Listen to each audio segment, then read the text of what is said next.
أنا اليوم خارجين في اعتصام، هذا الاعتصام اللي خارجين حنا فيه طلبا في رفع الحوار، ولاننا نثق في البلد ونثق في المؤسسات. كل ما كناش كنثقوا في المؤسسات كون حنا جلسنا في ديورنا وما جيناش كاع الكليه، كون حنا هزينا لي باك ديالنا ومشينا في حالاتنا. راه جميع الدول تتهافت علينا، ولكن نحن نريد البلد ونريد ان نخدم مصلحه المواطن.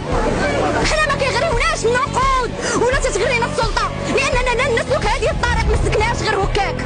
راه منين اختارينا هذا الطريق راه اولا ربي خلقنا حطنا فيها، وهذه مسؤوليه على العاتق ديالنا. غدا فاش غنكونوا امام الله اش غنقولوا ليه؟ ما ناضلناش على الحقوق ديالنا، ما طالبناش بجوده التكوين. نحن نطالب ونناشد المواطنين المغاربه اجمعين وجلاله الملك، نحن نناشدك، نحن شباب هذا الوطن نعاني البارح الدراري اخواننا في المستشفيات في الكوميساريات كيتجرجروا شباب هذا الوطن في كميه الحقد اللي حملناها في القلوب ديالنا، ولكن في سبيل الوطن والمواطن يستحق.